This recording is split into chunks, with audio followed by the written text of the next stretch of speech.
Pak Anton, kamu kenal sama ini enggak? Yoyo.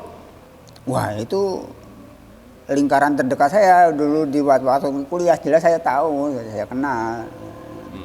Gimana, kamu siap nggak kalau mau ketemu sama Mas Yoyo? Ya kalau hanya ketemu sama Mas Yoyo saya bisa lah. Tapi kalau yang lain saya belum siap. Saya sekarang sebagai Kepala Kantor Keamanan Keselamatan dan Kesehatan Kerja di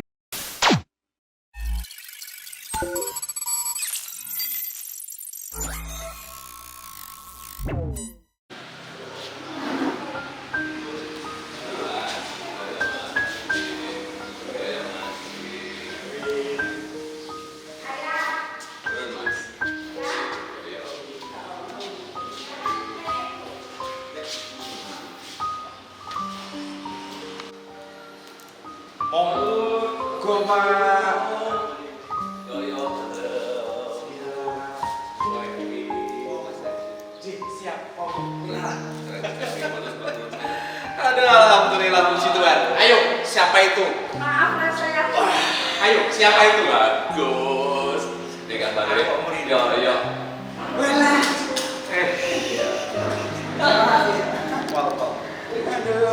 Bungki tak ganteng tak kangen be.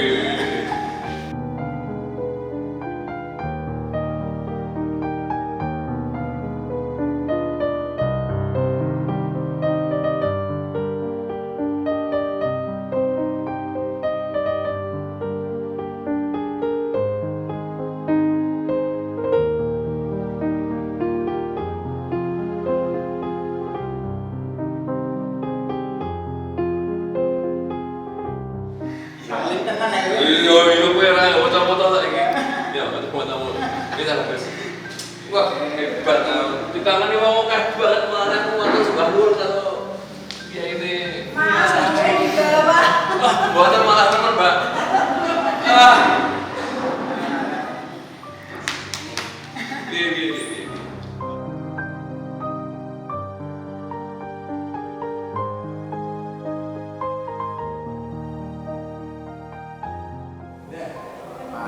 Nggih. Nggih. Nama lengkap saya Arif Nur Cahyo. Nggih. Mungkin bisa diceritakan awal mula bisa dapat kabar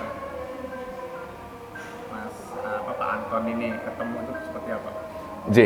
Awal mula saya ketemu Mas Anton atau Mas Purbo Iriantono atau Mas Pungki ini saya dapatkan dari WA teman yang mengikuti postingan dari Sinau Hurip Mas Adi, kemudian di screenshot disampaikan saya apakah benar ini teman penjenengan. Lalu saya juga lagi belajar medsos, saya ikuti, oh betul ini sahabat saya. Kemudian kita posting ke WA grup angkatan psikologi UGM 83, mereka pada kaget semua karena ini salah satu DPO orang yang kita cari-cari neng dia kabari Pungki. Ya, kami memanggil Pungki dan alhamdulillah puji Tuhan bisa ketemu di Kudus ini. Saya matur sembah nuwun sangat untuk Sinau Hurip ya. Saya dari lewat medsos. Jadi sisi positif dari medsos adalah bisa memberitakan sesuatu yang kemudian kita bisa mengadakan reaksi cepat terhadap pemberitaan itu. Dalam hal ini mempertemukan saudara saya yang namanya Mas Purbo Iriantono.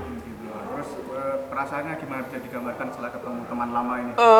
Saya baru ketemu lagi setelah kami lulus. Jadi bisa dibayangkan tahun 90-an ya, 83 kami masuk, rata-rata 90 sudah pada lulus dan baru ketemu saat ini. Jadi ya saya juga untuk menduga-duga karena ada sesuatu yang berubah dari beliau itu kan dulu pakai kacamata.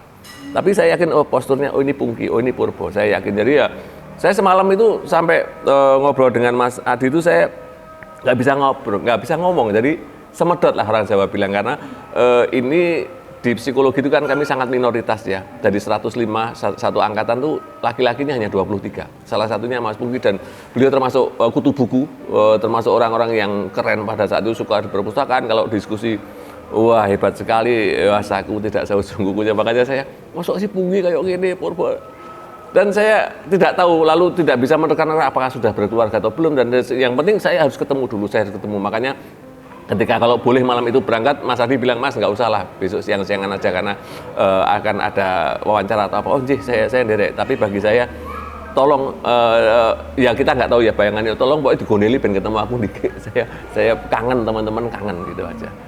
Keren. Nggak bisa ngomong. Kenangan apa ya mungkin masih melekat di waktu kuliah itu? Kalau waktu kuliah dia adalah teman diskusi yang baik.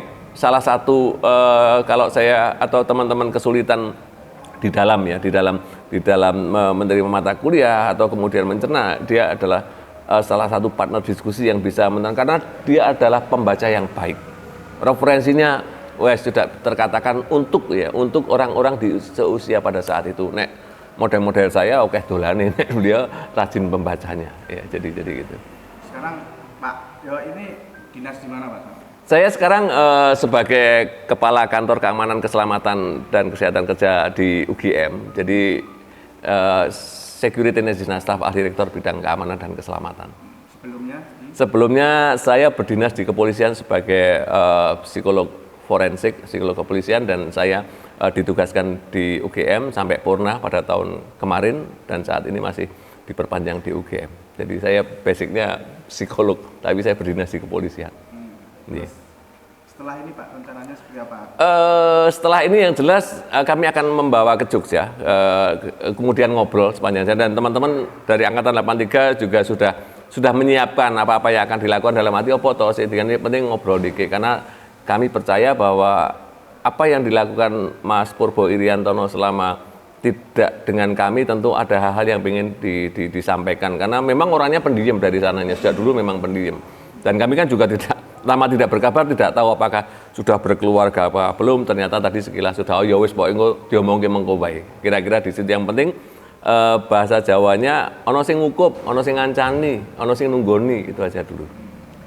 Untuk komunikasi dengan pihak keluarga seperti apa Pak? Kami belum, tapi kami sudah dapat gambaran dari Mas Adi tadi, dan saya yang penting adalah ketika ada yang membawa beliau dalam arti menjamin dalam tanda petik ono jujukan tempat untuk bertanya. Jadi saya kira nanti dengan ke Jogja, dengan ketemu banyak teman, minimal ada shelter lah, ada tempat untuk bersandar, ada sahabat untuk berkeluh kesah, kemudian ada sebuah partner untuk merencanakannya ke depannya seperti apa, Mas Purbo. Mungkin terakhir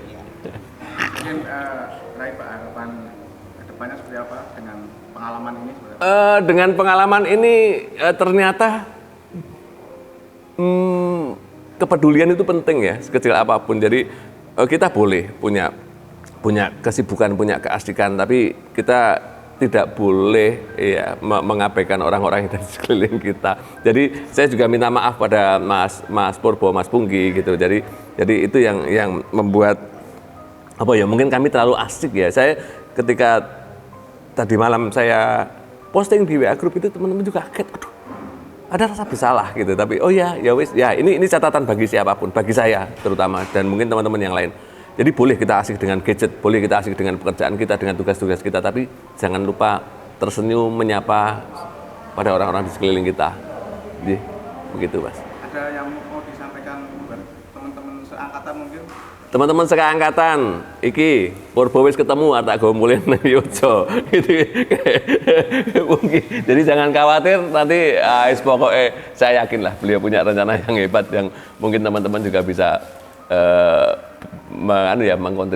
berkontribusi. Untuk Pak Anton, setelah ketemu Pak Yoyo ini rasanya gimana?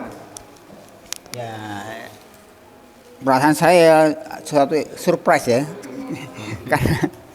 Karena kebetulan saya dapat informasi dari Mas Adi itu baru tadi malam tentang Mas Yoyo. Tadinya saya udah menutup diri dan ngomong sama Mas Adi, loh saya sama keluarga saya sendiri saja saya menutup diri, apalagi sama orang lain. Tapi Mas Adi kelihatannya masih teguh ya. Dan nyusul saya langsung. Dan kebetulan saya tuh biasanya nggak pernah jalan lewat ring road karena itu mutar kan. Jauh sekali dan hanya sawah-sawah aja isinya. Tapi kok justru di situ saya ketemu Mas Hadi, dan kebetulan disusul sama Mas Hadi ngomong langsung, Pak Anton, kamu kenal sama ini nggak? Yoyo. Wah itu lingkaran terdekat saya dulu di waktu kuliah, jelas saya tahu, saya kenal. gimana kamu siap nggak kalau mau ketemu sama Mas Yoyo? Ya kalau hanya ketemu sama Mas Yoyo saya bisa lah. Tapi kalau yang lain saya belum siap aku. Ya tak apa-apa sih. Saya belum siap sama yang lain. Mas Yoyo saya masih bisa lah. Akhirnya sampai situ lah. Nanti ke Jogja diceritakan semua pengalamannya Mas sama Mas Yoyo nanti ya. Ya. Ya, jadi buku tersendiri ya itu. Ya. Alkisah. Mata sebelah nuwun Mbak Eni, Mas Adi.